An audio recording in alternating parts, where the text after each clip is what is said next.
Good morning friends, आपके अपने YouTube channel ओजा स्मार्ट क्लासेस में आपका स्वागत है। फ्रेंड्स, जैसा कि आपको पता है मैं आपके ही डिमांड पर इंग्लिश ग्रामर पढ़ा रही हूँ। तो सबसे पहले मैं आपसे कहना चाहती हूँ फ्रेंड्स, जो नए हैं वो प्लीज अपने इस यूट्यूब चैनल को सब्सक्राइब कर लें और जो फ्रेंड्स पहले से ही देख रहे हैं वो प्लीज इसे लाइक और शेयर करना ना भूलें। तो आइए फ्रेंड्स स्टार्ट करते हैं। फ्रेंड्स, इसके पहले हमारे वीडियो में आपने देखा था प्रेजेंट कंटीन्यूअस टेंस का ही पार्ट 1 मैंने उसमें आपको बताया था। तो यहाँ पर मैं आपको प्रेजेंट कंटीन्यूअस टेंस या फिर इसी का एक दूसरा नाम होता है प्रेजेंट इम्परफेक्ट, इसी का आज मैं आपको पार्ट 2 कराने जा रही हूँ। पार्ट 2 के अंतर्गत मैं आपको निगेटिव सेंटेंस, मैं आपको रूल्स इसके बताऊंगी, इसके रूल्स क्या होते हैं, पहचान बताऊंगी, एग्जाम्पल्स भी मैं आपको साथ में कराते चलूंगी। तो सबसे पहले फ्रेंड्स, आप निगेटिव सेंटेंसेस के अंतर्गत पहचान देखिए, इसकी पहचान क्या होती है। इन वाक्यों की क्रिया के अंत में रहा है, रही है, रहे हैं आदि शब्द होते हैं। आपको ये वर्ड्स दिए रहेंगे तो आप समझ जाएंगे कि हमारा प्रेजेंट कंटीन्यूअस टेंस का निगेटिव सेंटेंस है। जैसे वह पढ़ नहीं रहा है, वह नहीं लिख रही है, वे नहीं दौड़ रहे हैं, ऐसे सेंटेंस दिए रहेंगे, उसमें नहीं लगा करके दिया रहेगा और ये वर्ड्स यूज करे रहेंगे, रहा है, रही है, रहे हैं, तो आप समझ जाएंगे कि हमारा प्रेजेंट कंटीन्यूअस टेंस का निगेटिव सेंटेंस है। फ्रेंड्स, यहाँ पर हमने कुछ रूल्स नोट डाउन किए हैं आपको समझाने के हिसाब से, तो आप ये रूल्स देखिए। रूल, फर्स्ट रूल है हमारा ही, सी, इट और सिंगुलर नाउन सब्जेक्ट एक वचन कर्ता के साथ इज लगाकर वर्ब की फर्स्ट फॉर्म के अंत में आईएनजी लगाते हैं। हमारा जो सेंटेंस दिया रहेगा, जब इसमें ये वर्ड यूज होंगे ही, सी, इट या फिर सिंगुलर नाउन यानी कि एक वचन का कर्ता रहेगा, तो उसके साथ हम इजिली उठाकर इज लगा करके जो वर्ब की फर्स्ट फॉर्म होगी उसी के अंत में आईएनजी लगा करके उसको यूज कर लेंगे। और सेकेंड रूल है हमारा यू, वी, दे और प्लूरल नाउन सब्जेक्ट यानी कि बहुवचन कर्ता के साथ आर लगाकर वर्ब की फर्स्ट फॉर्म के अंत में आईएनजी लगाते हैं। जब हमारा सेंटेंस जो दिया रहेगा उसमें ये वर्ड्स रहेंगे सब्जेक्ट के रूप में, यू, वी, दे या फिर प्लूरल नाउन का कोई सब्जेक्ट रहेगा तो उसमें हम हेल्पिंग वर्ब आर का यूज करेंगे और वर्ब की फर्स्ट फॉर्म के अंत में आईएनजी लगाएंगे। ये हमारा सेकेंड रूल हुआ। यहाँ पर एक चीज है निगेटिव सेंटेंस होने की वजह से, जैसे जब निगेटिव सेंटेंसेस में ये सब हेल्पिंग वर्ब हमारे लगेंगे, इज, आर, एम के पश्चात नॉट लगाते हैं। जो हम निगेटिव सेंटेंस का यूज करते हैं तो उसमें पहले सब्जेक्ट लिखेंगे, उसके बाद हेल्पिंग वर्ब लिखेंगे और हेल्पिंग वर्ब के बाद हमको नॉट लगाना पड़ता है। यहाँ पर हमने एक चीज नोट डाउन किया कि बहुत इंपॉर्टेंट है, इसको आप लोग भी इंपॉर्टेंट ही समझ लीजिए, इसको अलग से आप लोग नोट कर लीजिएगा कहीं पर। आई के साथ एम लगाकर वर्ब की फर्स्ट फॉर्म के अंत में आईएनजी लगाते हैं। अगर हमारा सब्जेक्ट आई होगा तो उसके साथ हमारी जो हेल्पिंग वर्ब होगी वो एम ही लगाएंगे, कुछ और नहीं लगाएंगे, एम लगाएंगे और एम के पश्चात हम नॉट लगा देंगे। ठीक है, तो ये हमारे रूल्स हो गए। प्रेजेंट कंटीन्यूअस टेंस या फिर प्रेजेंट इम्परफेक्ट टेंस के निगेटिव सेंटेंस के अंतर्गत हमने आपको ये पहचान बता दिए, ये रूल्स बता दिए कि ये सब हमारे रूल्स होते हैं। तो आइए फ्रेंड्स, इसी क्रम में हम आपको कुछ इसके एग्जाम्पल्स भी करा देते हैं, क्योंकि एग्जाम्पल करेंगे तभी आपको और क्लियर हो पाएगा कि कैसे इसको करते हैं। फर्स्ट सेंटेंस है मैं पुस्तक नहीं पढ़ रहा हूँ। अब यहाँ पर देखिए नहीं दिया गया है, इसी से आप समझ जाएंगे कि ये हमारा नकारात्मक या फिर निगेटिव सेंटेंस है। अब इसको जो हम ट्रांसलेट करेंगे तो ये हमारा बनेगा कैसे, ये मैं पुस्तक नहीं पढ़ रहा हूँ, मैं है, जैसा कि मैंने यहाँ पर लिखा है आई के साथ हम क्या लगाते हैं, आई के साथ एम लगाते हैं, तो ठीक उसी प्रकार आई एम और इसके पश्चात हमारा ये निगेटिव का है तो क्या लगाएंगे, नॉट लगाएंगे, तो यहाँ पर हमने नॉट लगा दिया। अब इसके बाद पढ़ रहा हूँ, पढ़ना को इंग्लिश में क्या बोलते हैं, रीड बोलते हैं, लेकिन यहाँ पर रूल है कि आपको जो है आईएनजी वर्ब की फर्स्ट फॉर्म के अंत में आईएनजी लगाना पड़ेगा। तो रीड में हमने आईएनजी लगा दिया तो हमारा वर्ड बन गया रीडिंग। और इसके बाद क्या, पुस्तक, यानी कि उसके पहले एक पुस्तक है तो एक ही बुक होगी तो उसको इंग्लिश में बोलेंगे अ बुक। इस प्रकार जो सेंटेंस दिया गया मैं पुस्तक नहीं पढ़ रहा हूँ, जब इसको हम इंग्लिश में ट्रांसलेट करेंगे तो हमारा जो सेंटेंस होगा वो इस प्रकार होगा I am not reading a book. Friends, next sentence देखिए, कुत्ता नहीं भौंक रहा है। अब यहाँ पर किसी एक कुत्ते के बारे में ही बात हुई क्योंकि सिंगुलर नाउन है, ठीक है। और नहीं लगा है तो नेगेटिव सेंटेंस है, आप इसको समझ ही जाएंगे। कुत्ता है, कुत्ता के लिए इंग्लिश में कौन सा वर्ड यूज होता है? डॉग। एक ही कुत्ता है, किसी यूनिक कुत्ते के बारे में बात है, जैसे एक है, इसलिए यहाँ पर हम द डॉग लगाएंगे। अब सिंगुलर नाउन है तो हेल्पिंग वर्ब हमारी क्या लगेगी? इज। हम यहाँ पर इज लगा देंगे। और इसके बाद नहीं नकारात्मक है तो नहीं के लिए क्या वर्ड यूज करेंगे? नॉट। यहाँ पर हमने नॉट लगा दिया। और भौंकने के लिए इंग्लिश में एक वर्ड होता है बार्क। ये हमारा मेन वर्ब हुआ बार्क। तो बार्क में हम जनरली क्या यूज करेंगे? आईएनजी लगा देंगे।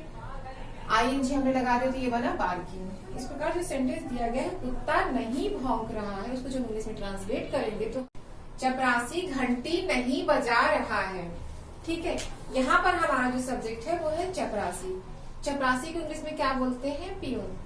तो एक ही है जिसके लिए यहाँ से हम लोग इंडिकेट उसको कर रहे हैं प्रॉपर नाउन की तरह, तो यहाँ पर द लगा देंगे। ठीक है, द पियून हो गया। ये क्या है? सिंगुलर नाउन है। सिंगुलर नाउन होने की वजह से यहाँ पर जो हेल्पिंग वर्ब लगेगी वो हमारी होगी इज। ठीक है, नहीं है, नहीं का मतलब क्या है? ये हमारा नेगेटिव सेंटेंस इंडिकेट हो रहा है तो हम नहीं के लिए यहाँ पर वर्ड यूज करेंगे नॉट। ओके, बजा रहा है, बजाना के लिए इंग्लिश में जो मेन वर्ब होती है वो होती है रिंग। तो रिंग में हम आईएनजी लगा करके बनाएंगे तो हमारा जो वर्ड होगा वो होगा रिंगिंग। और क्या बजा रहा है? घंटी। तो घंटी के लिए लगाएंगे वर्ड द बेल। ठीक है, तो चपरासी घंटी नहीं बजा रहा है, इसके लिए जो हमारा ट्रांसलेशन होगा वो इस प्रकार होगा the peon is not ringing the bell. Next sentence देखिए, राम मुझे नहीं बुला रहा है। अब यहाँ पर हमारा जो सब्जेक्ट है वो है राम और ये सिंगुलर नाउन है, तो राम के लिए तो हम जनरली राम यूज कर देंगे। और यहाँ पर हेल्पिंग वर्ब हमारी क्या लगेगी? इज। तो हमने यहाँ पर इज लगा दिया।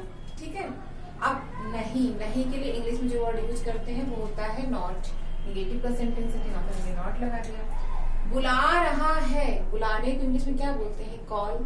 कॉल में आईएनजी लगा देंगे तो हमारा जो वर्ड बनेगा वो होगा कॉलिंग। किसे? मुझे। और मुझे के लिए इंग्लिश में जो वर्ड यूज करेंगे वो होगा मी। इस प्रकार राम मुझे नहीं बुला रहा है, जो वर्ड हमारा सेंटेंस जो बनेगा वो होगा Ram is not calling me. Okay, next sentence देखिए, तुम हमारी सहायता नहीं कर रहे हो। यहाँ पर तुम, ये हमारा क्या है? प्लूरल नाउन है। जैसे कि मैंने आपको रूल में लिखाया उसको आप देख लीजिएगा। प्लूरल नाउन हुआ तुम, और तुम के साथ हमारा जो हेल्पिंग वर्ब यूज होता है वो होता है आर। तो हमने यहाँ पर आर लगा दिया। और जैसे कि यहाँ पर नहीं है, नेगेटिव सेंटेंस है तो नहीं तो होगा ही, तो नहीं के लिए हमने जो है नॉट यहाँ पर लगाया है। Not, you are not. सहायता के लिए क्या होता है? सहायता करने के लिए हेल्प। किसी की हम सहायता करते हैं तो उसको इंग्लिश में बोलते हैं हेल्प, और वहां पर हम आईएनजी लगाएंगे, जैसे कि मैंने यहाँ पर हेल्प में आईएनजी लगाया है, तो हेल्पिंग। और हमारी के लिए जो वर्ड इंग्लिश में हम यूज करेंगे वो होगा अस। इस प्रकार जो सेंटेंस दिया गया है, तुम हमारी सहायता नहीं कर रहे हो, के लिए वो जो सेंटेंस बनेगा you are not helping us. Okay, next sentence देखिए फ्रेंड्स, जज साहब मुकदमे की सुनवाई नहीं कर रहे हैं। ये भी हमारा निगेटिव का सेंटेंस है। जज साहब, ये हमारा सब्जेक्ट हुआ। जज साहब के लिए इंग्लिश में जो वर्ड यूज होगा वो होगा द जज, और ये हमारा सिंगुलर नाउन है। सिंगुलर नाउन है जिसके साथ हेल्पिंग वर्ब हमारी क्या लगेगी? इज लगेगी, इसलिए हमने यहाँ पर इज लगा दिया। और ये निगेटिव सेंटेंस है तो यहाँ पर निगेटिव के लिए नॉट वर्ड यूज करेंगे। ठीक है, सुनवाई कर रहे हैं। सुनवाई करने के लिए इंग्लिश में एक वर्ड यूज होता है वो होता है हियरिंग। ठीक है, और कंटिन्यूअस का है तो आईएनजी इसमें लगा ही है, हियरिंग। और क्या है? मुकदमा। मुकदमे के लिए जो वर्ड यूज होता है इसमें होता है केस। तो ये जो सेंटेंस हमारा दिया गया है, जज साहब मुकदमे की सुनवाई नहीं कर रहे हैं, इसको जो हम इंग्लिश में ट्रांसलेट करेंगे तो हमारा जो ट्रांसलेशन होगा वो इस प्रकार बनेगा, द जज is not hearing the case. Okay, अब यहाँ पर एक सेंटेंस देखिए, मुझे बुखार नहीं आ रहा है। ये भी हमारा निगेटिव का सेंटेंस है, मुझे। तो मुझे के लिए हम इंग्लिश में जो वर्ड यूज करेंगे वो होगा आई। और हमने आपको रूल में लिखवाया ही है कि आई के साथ हेल्पिंग वर्ब हमारी एम लगती है, तो एम ही हम यहाँ पर लगाएंगे। नहीं, नहीं के लिए क्या वर्ड यूज होता है हमारा? नॉट। नॉट लगा दें। जैसे बुखार नहीं आ रहा है, इसके लिए एक वर्ड इंग्लिश में यूज किया जाता है, उसको आप लोग लर्न कर लीजिए, सफरिंग। ये बना ही इसके लिए है, तो आप लोग यहाँ पर सफरिंग लगा देंगे। किससे? बुखार से, मतलब बुखार से मैं पीड़ित नहीं, इसका यही अर्थ निकल रहा है। इसीलिए उस सेंस के हिसाब से यहाँ पर हम यूज करेंगे फ्रॉम। ओके, फ्रॉम कर दिया। अब बुखार को इंग्लिश में क्या बोलते हैं? फीवर। तो यहाँ पर हमने फीवर यूज कर दिया। इस प्रकार जो सेंटेंस दिया गया है, मुझे बुखार नहीं आ रहा है, उसको जब हम ट्रांसलेट करेंगे तो हमारा जो ट्रांसलेशन वो होगा I am not suffering from fever. Okay, next sentence देखिए, अब बारिश नहीं हो रही है। फ्रेंड्स, यहाँ पर ये जो सेंटेंस है, ये आप इसको इम्पोर्टेंट करके टिक कर लीजिए। ये इस टाइप के जब सेंटेंस आते हैं तो वहां पर कोई प्रॉपर सब्जेक्ट तो दिया नहीं होता है। जहां पर कोई चीज मौसम से संबंधित होता है, बारिश होती है, इस टाइप के सेंटेंस दिए रहते हैं, तो वहां पर हमें सब्जेक्ट तो दिया नहीं रहता है, बट हमें सब्जेक्ट यूज करना होता है। तो वहां पर हम जनरली सब्जेक्ट यूज करते हैं, वो होता है हमारा इट। इट को हम वहां पर इजिली यूज कर लेते हैं। इट हमारा हो गया सब्जेक्ट। अब इसके साथ सिंगुलर नाउन का सब्जेक्ट है, इसके साथ हमारी जो हेल्पिंग वर्ब लगेगी वो होगी इज। हमने यहाँ पर इज लगा दिया। अब ये निगेटिव का सेंटेंस है, तो निगेटिव में नहीं के लिए जो वर्ड यूज होता है वो होता है हमारा नॉट। तो हमने यहाँ पर नॉट कर दिया। It is not. अब बारिश हो रही है के लिए जो वर्ड यूज होता है वो होता है रेन। तो रेन हमने लिखा, लेकिन रेन में हम क्या करेंगे, कंटिन्यूअस का हमारा ये सेंटेंस है, जिसमें हम आईएनजी लगाएंगे। तो जो हमारा वर्ड बन रहा है वो हो रहा है रेनिंग। और अब के लिए जो इंग्लिश में वर्ड यूज होता है वो होता है नाउ। और इस चीज को यहाँ पर तो आपका पहले दिया गया है अब, लेकिन जब हम ट्रांसलेट करेंगे तो इसी वर्ड को उठा करके हम लास्ट में यूज करेंगे, जैसा कि मैंने यहाँ पर यूज किया है।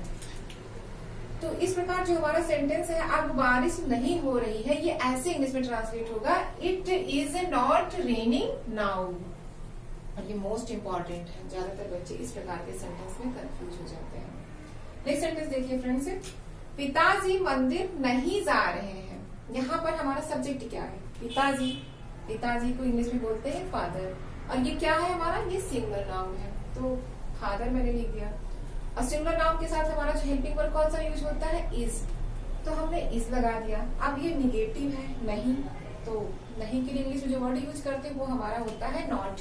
इस हिसाब से हमने यहाँ पर नॉट लगा दिया। अब जा रहे हैं, जाना को इंग्लिश में बोलते हैं गो। तो गो में हमने आईएनजी लगा दिया, तो हमारा बन गया गोइंग। और हमने आपको पिछले वीडियो में पहले ही बताया, अगर हम कहीं भी जाते हैं तो उसके लिए एक वर्ड इंग्लिश में यूज किया जाता है, प्रीपोजिशन कह सकते हैं आप इसको। प्रीपोजिशन नहीं है, आगे मैं आपको प्रीपोजिशन पढ़ाऊंगी तो उसमें बताऊंगी टू। कहीं पर जाया जाता है तो जाने के सेंस के लिए हम एक वर्ड यूज करते हैं टू। वही हमने यहाँ पर टू लगा दिया। कहाँ जा रहे हैं? मंदिर। पिताजी मंदिर नहीं जा रहे हैं, हमारा सेंटेंस दिया गया तो मंदिर है। तो मंदिर के लिए इंग्लिश में जो वर्ड यूज होता है वो होता है हमारा टेम्पल।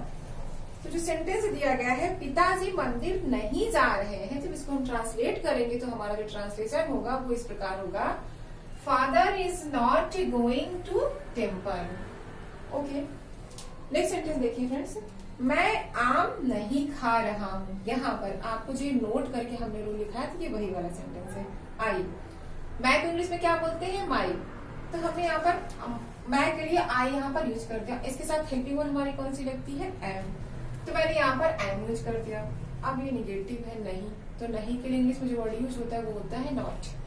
तो हमने यहाँ पे नॉट लगा दिया। अब खा रहा हूँ, खाने को इंग्लिश में क्या बोलते हैं? ईट। और ईट में हमने आईएनजी लगा दिया, तो हमारा जो वर्ड बना वो होगा ईटिंग। और क्या? आम। तो आम, यहाँ पर आम खा रहा हूँ, हो सकता है कई सारे आम हो, इसीलिए यहाँ पर प्लूरल में बनाया गया है मैंगोज। मैं आम नहीं खा रहा हूँ, तो इसको जो हम ट्रांसलेट करेंगे, हमारा जो ट्रांसलेशन होगा वो होगा, I am not eating mangoes. इस प्रकार से हमारा ये ट्रांसलेशन होगा। फ्रेंड्स, आप चाहे तो ये जो हम आपको एग्जाम्पल्स करा रहे हैं पूरे, इसके आप स्क्रीनशॉट्स ले सकते हैं। आपको बार बार सुनेंगे तो आपको अच्छे से एक्सरसाइज करने में आसानी होगी। फ्रेंड्स, ये तो हमारा प्रेजेंट कंटीन्यूअस टेंस के अंतर्गत पार्ट 2 हुआ। इसके नेक्स्ट वीडियो में आप लोग देखेंगे तो हम आपको पार्ट 3 करवाएंगे, और उसमें हमारा इंट्रोगेटिव सेंटेंस होगा। फ्रेंड्स, आपको अपना यूट्यूब चैनल जो पढ़ा रहे हैं अगर अच्छा लगता हो तो प्लीज इसको लाइक शेयर सब्सक्राइब करना ना भूलें। Thank you friends.